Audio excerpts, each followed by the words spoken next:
Amigos, la acción del grupo clandestino en Cuba echando pintura roja sobre los bustos de José Martí, que a lo largo y ancho de Cuba ha diseminado la dictadura cubana en estos últimos 60 años, ha desatado un grupo de críticas, algunas de ellas feroces, en las que asombrosamente coinciden tanto la dictadura como sus críticos, tanto la dictadura como sus opositores, ¿no? Es asombroso, repito, que tanto el sector de la sociedad civil que ha sido machacado por la dictadura cubana durante los últimos 60 años, que tanto la oposición anticastrista como el propio castrismo coincidan en la crítica esta mayormente feroz sobre la acción del grupo clandestino. Me asombra porque realmente estas críticas, que creo son mayoritarias, creo que predominan sobre los aplausos, las críticas coinciden inalterablemente en el punto de que se trata de una profanación a la figura de José Martí, y esta lectura creo que es un poco rígida, ¿no? Es decir, no voy a decir que una lectura opuesta sea la real o la que está en el trasfondo de la acción, pero sí que es perfectamente posible interpretarlo así. Es decir, yo voy a dar, por ejemplo, dos interpretaciones que me parecen positivas, encaminadas a una denuncia a la dictadura, y que veo que no son consideradas por personas incluso inteligentes, ¿no?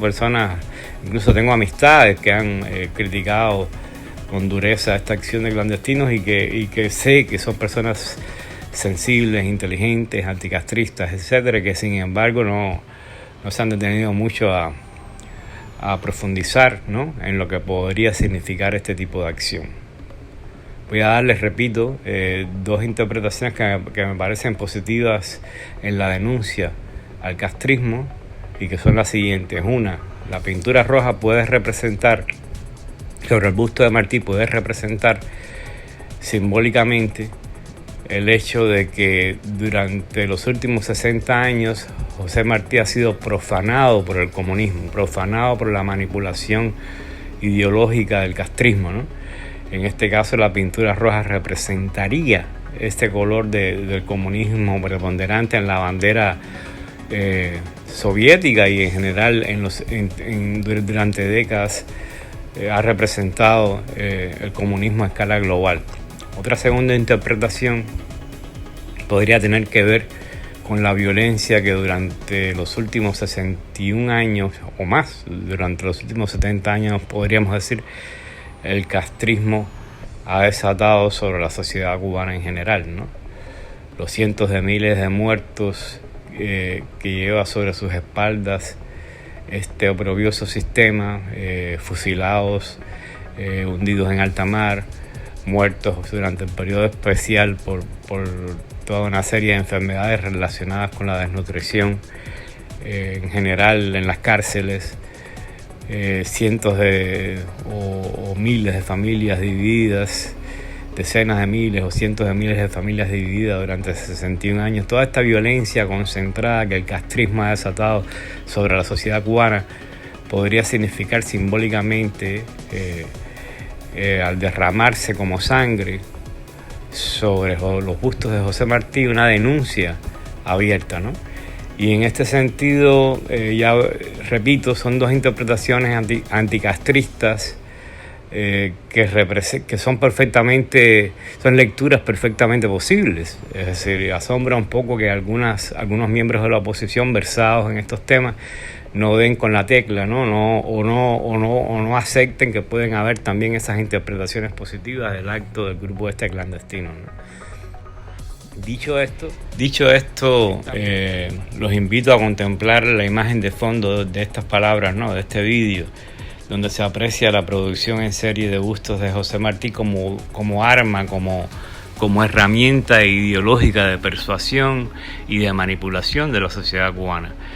Es decir, más allá de la figura de Martí como tal, esta producción en serie de bustos, de toscos bustos de José Martí, representa un poco la maquinaria ideológica del castrismo en función de la manipulación de todo un país, y que es algo que por supuesto tanto la oposición como la sociedad civil que de alguna manera sobrevive en Cuba debería ver como un acto precisamente de profanación del apóstol, ¿no? Aquí estamos hablando de Bustos, no estamos hablando de la figura de José Martí como tal, que también por supuesto está abierta, digo yo, al debate y a la profundización en el debate, que es lo que se trata de la libertad, ¿no? La libertad se trata no de adorar bustos, la libertad no es adorar bustos, la libertad no es adorar símbolos.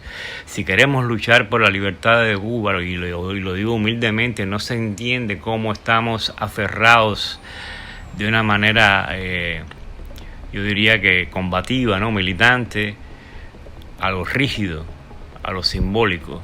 Es decir, tenemos que liberarnos de las cadenas de lo simbólico, tenemos que liberarnos de las cadenas de la rigidez para poder aspirar en serio a liberar a Cuba. Si nosotros mismos no podemos liberarnos de un diseño, de una bandera, de un escudo, de un pajarito, de un tocororo puesto en un escudo, de una franja tal puesta en una bandera, si no podemos liberarnos de estas cosas esquemáticas, de estas cosas simbólicas, ¿cómo vamos a liberar a Cuba? A mí me parece realmente una locura, ¿no? Que alguien con sensibilidad y con inteligencia crea que se puede liberar a un país, que se puede liberar a millones de personas estando presos los supuestos libertadores de símbolos y de diseños y de esquematismos, etcétera. De manera tal que hay que repetir que la figura de José Martí en este sentido es muy grande, ¿no? La figura de José Martí es muy grande para encerrarla en un busto. La figura de José Martí es muy abierta, muy libre para encerrarla en un esquema. Y desde todo punto de vista creo que la oposición estaría metiéndose a sí misma un embudo al encerrarse en el esquematismo de los símbolos, ¿no? Tenemos que de alguna manera, y otra cosa, hay que recordar también por supuesto que estos son símbolos que la dictadura cubana ha manejado durante 61 años, ¿no? Por ejemplo, la bandera cubana ha recorrido toda Latinoamérica durante 61 años, aupando el terrorismo, aupando los movimientos terroristas y de usurpación del poder en casi todas partes, no solamente en América Latina, de manera que bajo este símbolo se ha expandido el comunismo a escala internacional de manera exponencial. Así que, digamos, ¿de qué sirven de cierta manera los símbolos? ¿En qué sentido los símbolos pueden encabezar, o los esquemas pueden encabezar una lucha de liberación, ¿no? Por una verdadera libertad, cuando sirven a todo lo contrario, sirven a la esclavitud, sirven a la dictadura, sirven al comunismo, etc. No se trata de profanar símbolos, pero tampoco se trata de amarrarse a los esquemas. Y en este sentido creo que deberíamos reflexionar todos un poco más sobre la valía de ciertas acciones y darle el beneficio de la duda quizás a ciertas acciones como estas de clandestinos, ¿no? Esperar un poco, tener un poco de paciencia, darle un poco el beneficio de la duda a estos muchachos que estarían detrás de esta acción, para de cierta manera ver hasta dónde llega, ¿no? Saber sobre lo que se está hablando, saber lo que se está representando detrás de todo esto, ¿no? Cuando la sangre llegue al río, si es que llega, sabremos entonces de qué se trataba, ¿no? Así que pues nada, es solamente una breve reflexión sobre este tema que realmente pique y se extiende y va a estar rondando, nos parece, durante largo tiempo. Muchas gracias, amigos.